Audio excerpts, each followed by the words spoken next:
అప్పుల బాధలు వెంటాడుతున్నాయా? అయితే 6 జేవిఆర్ వారి జాతిరత్నాలు ధరించండి. హలో అండి, అందరికీ నమస్కారం. నేను మీ కట్ట కార్తీక్. నిన్న దేశ ప్రధాని నరేంద్ర మోడీ గారితోటి ఆంధ్రప్రదేశ్ విద్యా ఐటీ శాఖ మంత్రి నారా లోకేష్ గారు భేటీ అయ్యారు. ఇవాళ అన్ని పేపర్లో కూడా అది ప్రధానమైన వార్త. ఆ భేటీ దాంట్లో వచ్చినటువంటి అంశాలు, యోగాంధ్రకి సంబంధించినటువంటి ఒక పుస్తకాన్ని మోడీ గారితో ఆవిష్కరించినటువంటి విషయాలన్నీ కూడా పొందుపరిచారు. కానీ ఇక్కడ చర్చించుకోవాల్సిన ఒక అంశం ఏంటి అంటే, ఆ భేటీ గంటకు పైగా జరిగింది. అసలు మోడీ గారితో ఒక రాష్ట్ర మంత్రి భేటీ కావటమే ఒక ఆశ్చర్యం. ఇప్పుడు ప్రధానమంత్రి గారితో ముఖ్యమంత్రులు భేటీ అవ్వటం, కేంద్ర మంత్రులు భేటీ అవ్వటం, పార్టీల అధినేతలు భేటీ కావటం సహజమైన పరిణామం. వాళ్ళు కూడా అపాయింట్మెంట్ కోసం నెలల తరబడి వెయిట్ చూస్తూ ఉంటారు. దేశాధినేతలు కూడా మోడీ గారి అపాయింట్మెంట్ కోసం వెయిట్ చేస్తూ ఉంటారు. ఇక్కడ మన దేశంలో ఉన్న పార్టీల అధినేతలు, కేంద్ర మంత్రులు, ముఖ్యమంత్రులు రాష్ట్రాలకి వాళ్ళే మోడీ గారి అపాయింట్మెంట్ కోసం చూస్తూ ఉంటారు. అలాంటిది ఒక రాష్ట్ర మంత్రి అయినటువంటి నారా లోకేష్ గారు ఈ మధ్య విరివిగా మోడీ గారిని కలవగలుగుతున్నారు. గతంలో ఫ్యామిలీతో కలిసి వెళ్ళి గంటన్నరకు పైగా మోడీ గారి పర్సనల్ టైం ఇవ్వటం జరిగింది. ఆ భేటీ గురించి చర్చించుకున్నాం మనం. అయితే నిన్న భేటీ కూడా చూడండి, 11:15 నుంచి 12:15 వరకు దాదాపు గంట పాటు చర్చ జరిగింది. గంట పాటు మోడీ గారితో నారా లోకేష్ గారు పెట్టారు.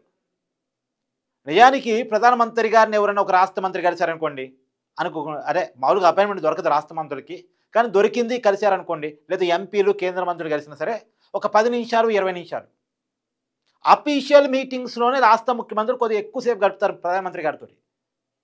అంటే అఫీషియల్ రివ్యూస్ ఉంటాయి కదా, అధికారులతో కలిసి పంచుకునేటువంటి మీటింగ్స్, అలాంటి మీటింగ్స్లోనే అంత టైం గడపడం సాధ్యం అవుతుంది. కానీ నారా లోకేష్ గారు మోడీ గారితో గంటకు పైగా చర్చించారు అంటే ఇది కీలకంగా మనం మాట్లాడుకోవాల్సిన విషయం ఉంది. గంట పాటు ఏ విషయాలు చర్చించుకోవచ్చు? నిజంగానే బయట ప్రచారం జరుగుతున్నట్టు రాష్ట్రానికి సంబంధించిన విషయాలు, అభివృద్ధికి సంబంధించిన విషయాలు, పెట్టుబడులకు సంబంధించిన విషయాలు, ఇవన్నీ వచ్చి ఉండొచ్చు. కేంద్రం నిధులు వీళ్ళు అడిగి ఉండొచ్చు. మరి మోడీ గారు ఏం చెప్పారనేది చూద్దాం రాబోయే కాలంలో ఏమిస్తారనేది. కానీ ఖచ్చితంగా రాజకీయ అంశాలు కూడా చర్చకు వస్తాయి. బీజేపీకి సంబంధించిన అగ్రనాయకుడు నరేంద్ర మోడీ గారు, వాళ్ళ పార్టీకి సంబంధించిన డెసిషన్ మొత్తం కూడా మోడీ గారు, అమిత్ షా గారి కనుసరణలోనే జరుగుతాయి. అందరికీ తెలిసిన విషయం ఇది. టీడీపీకి సంబంధించినటువంటి కీలకమైన నాయకుడు నారా లోకేష్ గారు, చంద్రబాబు నాయుడు గారి తర్వాత ఆ పార్టీలో కీలకంగా చక్రం తిప్పేటువంటి నాయకుడు, ఆ పార్టీకి ప్రధాన కార్యదర్శి. అయితే వీరిద్దరూ కలిసినప్పుడు ఆంధ్రప్రదేశ్ రాష్ట్ర రాజకీయాలు ఖచ్చితంగా చర్చకు వస్తాయి. ఆంధ్రప్రదేశ్ లిక్కర్ స్కామ్ ఖచ్చితంగా చర్చకు వస్తాయి. జగన్మోహన్ రెడ్డి గారి విచారణ అరెస్టు ఖచ్చితంగా చర్చకు వస్తుంది. ఇప్పటిదాకా జగన్మోహన్ రెడ్డి గారు అరెస్టు కాకపోవటానికి, జగన్మోహన్ రెడ్డి గారి మీద కేసులు ముందుకు వెళ్ళకపోవటానికి, 20 సిబిఐ ఈడీ కేసులు 2011 నుంచి పెండింగ్లో ఉండటానికి, తర్వాత వివేకానంద రెడ్డి గారి హత్య కేసు తేలకపోవటానికి సహజంగా ఆంధ్రప్రదేశ్ ప్రజలు భావించేదేంది? జగన్మోహన్ రెడ్డి గారి బీజేపీ పెద్దలు ఉన్నారు.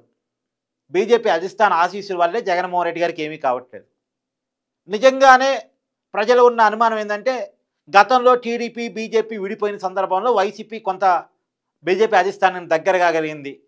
వాళ్ళ చేతుల్లో దాదాపు 22 లోక్సభ సభ్యులు, 11 రాజ్యసభ సభ్యులు ఉండటం కూడా వాళ్ళకి అది మంచి లాభమైంది బీజేపీతో దగ్గర కావడానికి. బీజేపీకి గతంలో రాజ్యసభలో ఏ బిల్లు ఆమోదించుకోవాలన్నా సరే కొంత అవతల వాళ్ళ బలం అవసరమవుతుండేది, ఎన్డీఏ బలం సరిపోక. అప్పుడు వైసీపీ ఉపయోగపడుతుండేది. రాజకీయంగా విభేదించే బిల్లుల్లో కూడా రాజీ పడుతుండేది. మోడీ గారు ఎలా చెప్తే అలా, ఎన్నిక ఏదైనా, బిల్లు ఏదైనా, రాష్ట్రపతి, ఉపరాష్ట్రపతి, లోక్సభ స్పీకరు, లోక్సభలో రాజ్యసభలో బిల్లులు, అది త్రిపుల్ తలాక్ కావచ్చు, ఇంకేదైనా కావచ్చు, ఏ బిల్లు అయినా ఏదైనా సరే సపోర్ట్ చేస్తుండేది. కాకపోతే వైసీపీ అడిగేది ఒకటే, రాష్ట్రాన్ని నిధులు ఏమని అడగదు, రాష్ట్రానికి మంచి చేయమని అడగదు, రాష్ట్రంలో పెట్టుబడుల గురించి అడగదు. అడిగేది ఏంది? జగన్మోహన్ రెడ్డి గారి కేసుల విషయంలో చూస్తున్నట్టు పోండి, సిబిఐ ఈడీ విషయాన్ని కొంచెం జాప్యం చేయండి, ఇదే అడుగుద్ది కట్టి అది బీజేపీ అధిష్టానం చేస్తుండేది అనేది సహజంగా ఆంధ్రప్రదేశ్ రాజకీయాన్ని చాలా దగ్గర నుంచి చూసే చాలామంది అనుకునేటువంటి భావన, ప్రజల్లో కూడా ఉన్నటువంటి అభిప్రాయం. ఇప్పుడు గతంలో పరిస్థితులు మారిపోయాయి. ఎన్డీఏ అనేది తెలుగు ఎంపీల మీద, టీడీపీ ఎంపీల మీద ఆధారపడిన పరిస్థితి. ఎన్డీఏలో టీడీపీ క్రియాశీలక భాగస్వామి. సరే, పాత కేసుల విషయంలో ఆల్రెడీ నీరుగారిపోయినాయి. కొత్తగా వస్తున్నటువంటి లిక్కర్ స్కామ్లోనైనా జగన్మోహన్ రెడ్డి అరెస్ట్ విషయంలో, ఈ విషయంలో కూడా ఇప్పుడు పర్టికులర్లీ జగన్మోహన్ రెడ్డి గారి విషయంలో కూడా కూటమిలో ఉన్న 3 పార్టీలు తేల్చుకోవాలి. ఇప్పుడు టీడీపీ ఒక్కరి ఇష్టంగా జగన్మోహన్ రెడ్డి గారిని అరెస్ట్ చేయడం అనేది, ఎందుకంటే జగన్మోహన్ రెడ్డి గారి అరెస్ట్ వల్ల వచ్చే మంచి అయినా చెడైనా ఈ 3 పార్టీలు బేర్ చేయాలి. అటు టీడీపీ బేర్ చేయాలి, జనసేన బేర్ చేయాలి, బీజేపీ బేర్ చేయాలి. ఇప్పుడు జగన్మోహన్ రెడ్డి గారిని అరెస్ట్ చేయడం కరెక్టేనంటే ముగ్గురు ఒకటే మనం మాట్లాడగలగాలి.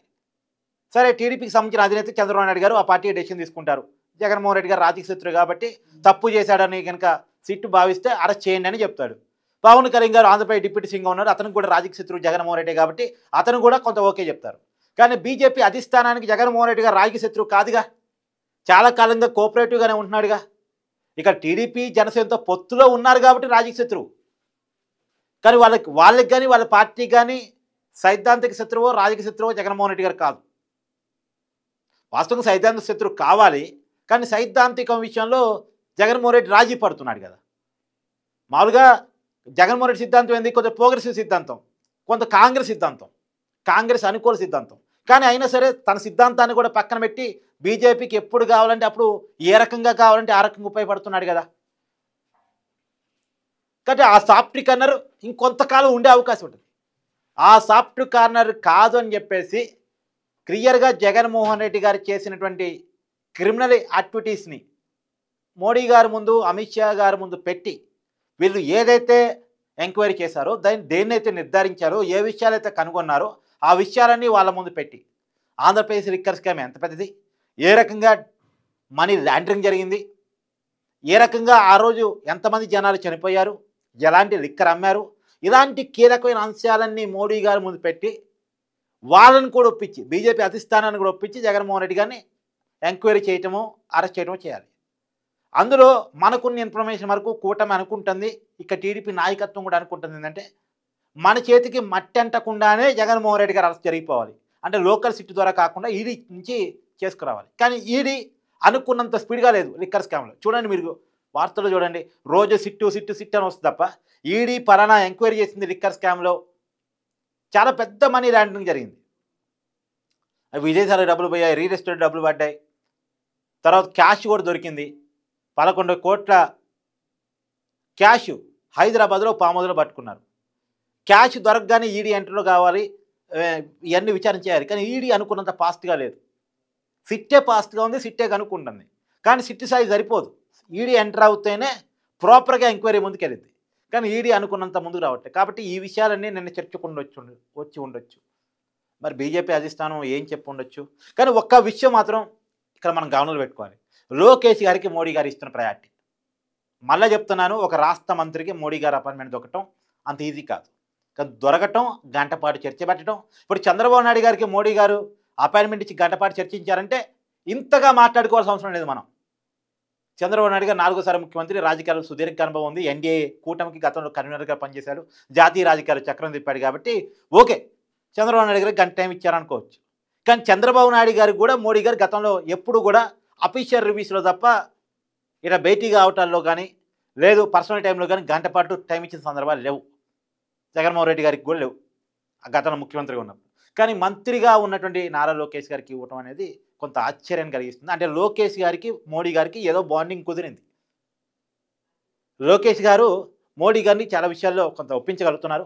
ఆ లోకేష్ గారు అలా ఆ బాండింగ్ కుదుర్చుకోబట్టే వైజాగ్లో పెట్టుబడులు కావచ్చు, అమరావతిలో కేంద్ర సహాయం కావచ్చు, అంటే గతానికి మించి వస్తుంది. వాస్తవానికి మనం గతంలో మాట్లాడుకునే వాళ్ళు 2014 నుంచి 2018 మధ్య పొత్తు ఉన్నన్నాళ్ళు కేంద్రం రాష్ట్రం పట్ల వివక్ష చూపిస్తుందని, మనకు నిధులు ఇవ్వట్లేదని, ఇలాంటివి మాట్లాడుకునేవాళ్ళు. కానీ ఇప్పుడు అది లేదు. కొంత కేంద్ర వైఖరిలో ఆంధ్రప్రదేశ్ పట్ల మార్పు వచ్చింది. చాలామంది చెప్పొచ్చు ఎన్డీఏ టీడీపీ ఎంపీల మీద ఆధారపడుతుంది కాబట్టి మార్పు ఉండొచ్చు అనుకోవచ్చు. కానీ అలా అనుకోవడానికి ఏం లేదు. ఎన్డీఏ టీడీపీ ఉన్నా, టీడీపీ సపోర్ట్ ఇచ్చినా సపోర్ట్ ఇవ్వకపోయినా ఎలా ఎన్డీఏని సర్వైవ్ చేసుకోవాలో మోడీ అమిత్ షా బ్యాచ్కి బాగా తెలుసు. మోడీ అమిత్ షా గారికి బాగా తెలుసు. వాళ్ళకి అంత రాజకీయాల్లో చక్రం తిప్పగలిగే స్థాయిలోకి వాళ్ళు వెళ్ళిపోయారు. దేశంలో 3వ సారి ఎన్డీఏ కూటమి నిలబెట్టుకున్నారు. అది కాదు, ఏదో బాండింగ్ కుదిరింది. లోకేష్ గారు చాలా చక్కగా వ్యవహారం నడపగలుగుతున్నారు, పెట్టుబడులు రాష్ట్రాన్ని తీసుకొచ్చుకోగలుగుతున్నారు, కేంద్రం నుంచి కావాల్సినంత సహాయాన్ని పొందగలుగుతున్నారు. ఇప్పుడు నేను ఇలా ఏదో పొగట్టం కోసం చెప్పడం కాదు. అమరావతికి వచ్చినప్పుడు మోడీ గారే స్వయంగా మీరు నేను పిలిచినా రావట్లేదేంది, వచ్చి కలవని చెప్పేసి లోకేష్ గారిని అన్నారు. అది అన్ని మీడియాలో వార్తలు వచ్చినాయి. మామూలుగా టీడీపీని వ్యతిరేకించే మీడియాలో కూడా వచ్చిన వార్త అది. కాబట్టి కొన్ని వాస్తవాలుగా మాట్లాడుకునే ప్రయత్నం మనం చేయాలి రాజకీయాలకు అతీతంగా. కాబట్టి ఏదో బాండింగ్ ఉంది. మరి రాజకీయ విషయాల్లో కూడా మోడీ, అమిత్ షా గారిని మార్చి కొంత జగన్మోహన్ రెడ్డి గారి విషయంలో తీసుకునే చర్యల విషయంలో కూడా కొంత దూకుడుగా ముందుకెళ్తారా? చూడాలి రాబోయే కాలంలో. Thank you.